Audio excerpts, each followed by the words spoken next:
I just pulled up, going to see this guy's studio. See what it's saying. Oh my days.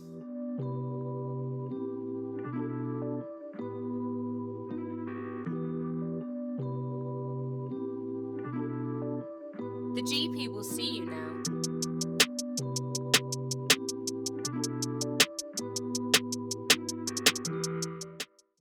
I was gonna say, oh, it looks bigger in pictures, but it looks the same. Yeah. Oh yeah, it looks the same. Mm-hmm. Yeah, it doesn't look. Yeah, Yeah, it looks the same. It looks the same. Yeah. So, Yeah, so you communicate with them through. talkback. Yeah. Yeah. But the singers, a lot of them actually like not being seen. Oh, really? Yeah, because I work with majority singers, so they like not being able to see me, and they like because they need to get whatever faces they need to get out to get the note out. So they prefer not being seen. Not being yeah. So this is the spot. I just moved here in June, so I'm still. This is the only room I've done up, like I said. Mm-hmm. Like it looked like the other rooms basically. Yeah. And then, That's dope, man. Yeah. So That's dope, man. Changed the flooring and. Oh, you did all of that? Yeah, changed the flooring. Oh, they didn't even. Oh yeah, obviously. I remember I saw pictures of that happening. Yeah. So I was like, so I just do one room at a time. Mm-hmm. Yeah. So now. So We love our new home. There's so much space. What? But we have ants. Expired. Like literally, everything I do, I have to come here. Yeah, that's annoying. Yeah, it's good and bad. It's like, yeah. So it's like, okay, I don't take work home with me, but also, I can't do anything at home at all. Everything I do is scheduled. Yeah, that's crazy. Yeah. So now I'm used to it now, but when I first started, it was. Oof. Before they come, you just kind of like. I mean, I have consultations first before. Nobody just books a session. Oh, really? Yeah. Dope. They have to email because that to book a session is password protected. Okay. So so it's they have a consultation first, and so they get the password to book the consultation, mm-hmm. and then after that I meet either via Zoom or in person, and then I see if it even makes sense. Yeah, but I mean at this point I've been taking everyone. That's why I've to be honest, everyone that's come to me has been good because they see the people who I work with. Mm-hmm. So the caliber of people, they only come to me if they feel like, if they're serious, basically. Yeah. So even my all my close friends here are all musicians mm-hmm. or artists, and they all know, one, this is how I feed my family. Yeah. Two, I'm the same with everyone. Mm-hmm. So with Jonathan, I've never rescheduled somebody else's sessions with Jonathan. Yeah, that's good. So he knows. So even if the label asking, they'll like, okay, we need to, it needs to be that day because Dami has sessions. Mm-hmm. So even I've set that precedent. I've not created that thing that even though he's my close brother, that I'm gonna change my whole schedule. Yeah. It's just not gonna happen. Good. So he knows that, and even Brick as well. They all book sessions via the website. I've recorded already. Oh, okay, dope. I've already When I first came here, I was very aware of the fact that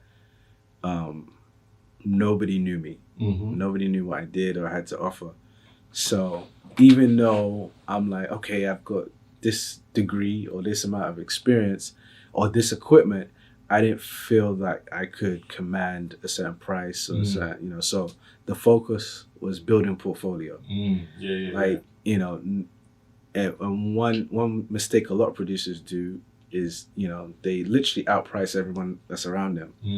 So I had to think of it as a business, like, okay, cool, look at who's around me and what the typical cost would be, and try and be a bit below that because there was no demand for me. So how did you get your first client? My first client was a friend who I did this project for free. Okay. Which was Brick Liam. Yeah. Who definitely suggest for producers if, they have an artist, an up-and-coming artist, they're at the same level. If you can do it for free, and there's a mutual benefit there where, you guys are both at the same level, you're both on the up, and you could do it for free, do a project, get that under your belt, and then everyone after that, you start, if you do great work, people will start coming. You know, who did you this? Who did exactly. So for me, it was literally okay. Did that free album, and that was a 17-track album, which is very rare for a singer. You know, where I produced, recorded, mixed, mastered everything, and that's the first time I ever did that. But because it was free, and he didn't really have the budget to, the frame. I feel like I should. I don't know. I saw Casey Neistat do it. Yeah. I got you, bro.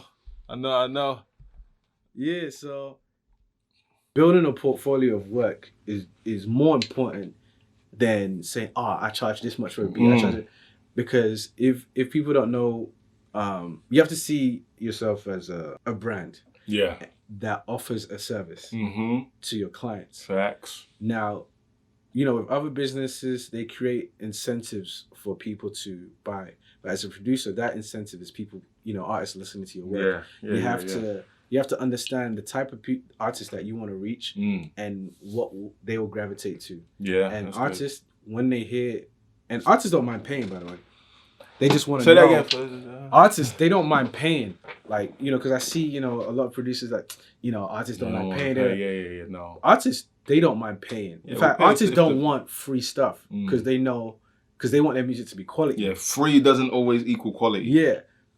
What they want is that what they pay to match the quality of music they get back, the quality of production, mixing and mastering, and consistency in what they do.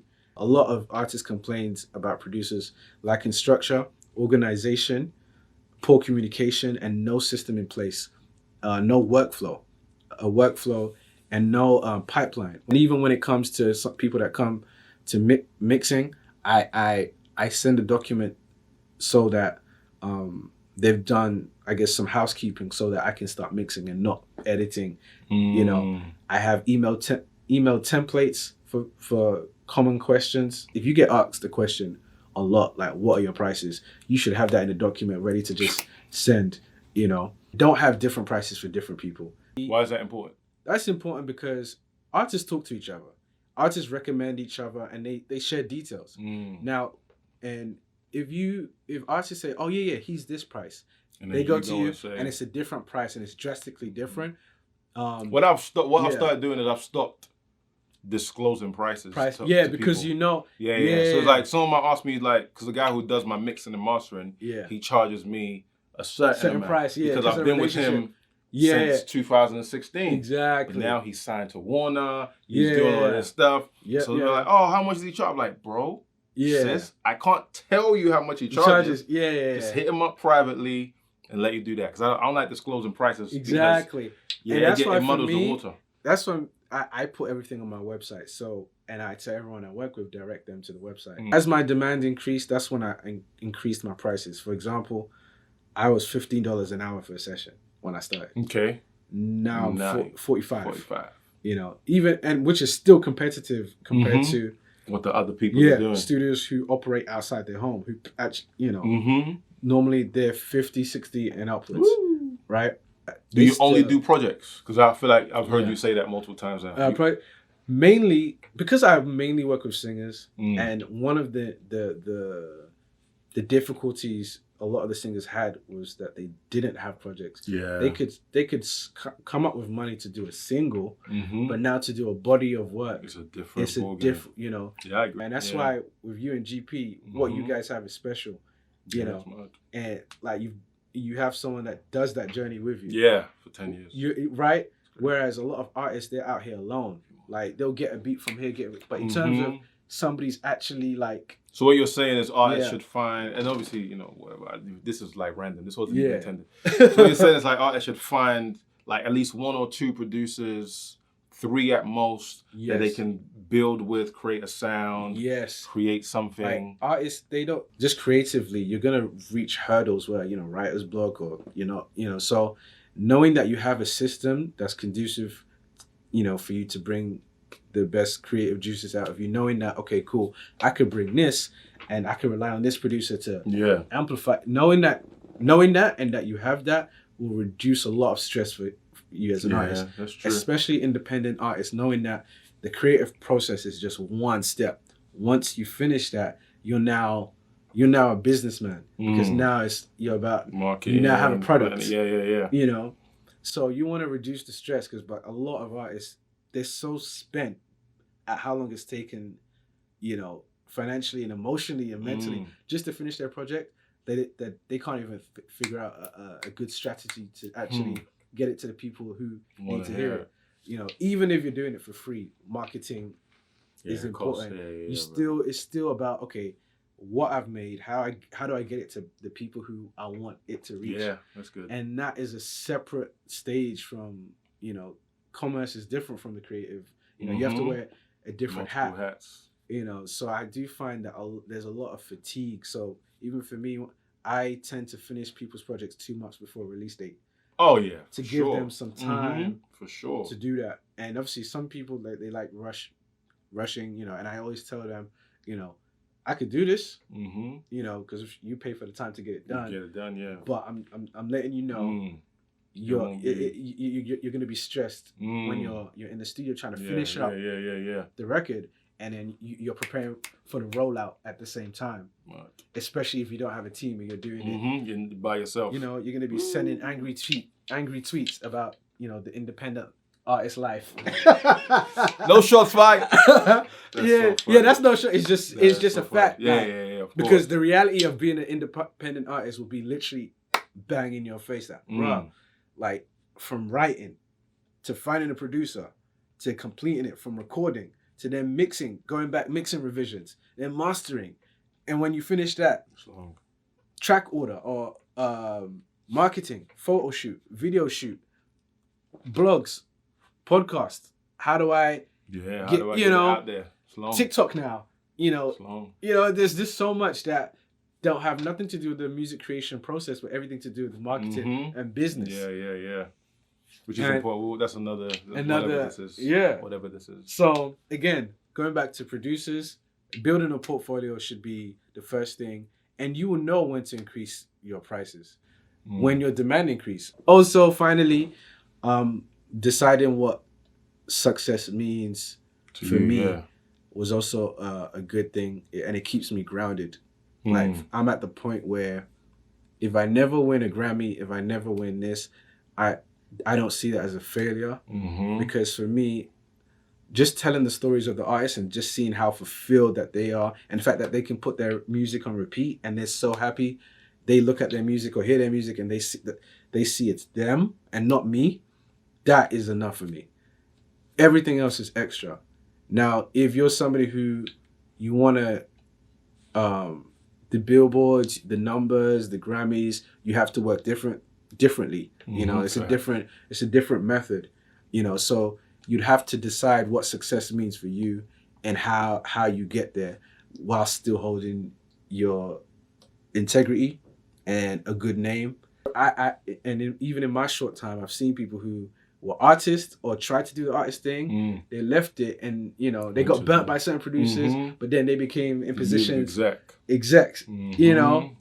So keep relationships is everything. So if you're up and coming, build portfolio. Look at this guy. Look at this guy giving business tips. Look at this guy. We out. I'll see you in November. Oh, that'd be dope. For Thanksgiving. Okay. That'd be dope. My babe. I'll let you know what I'm doing with this stuff.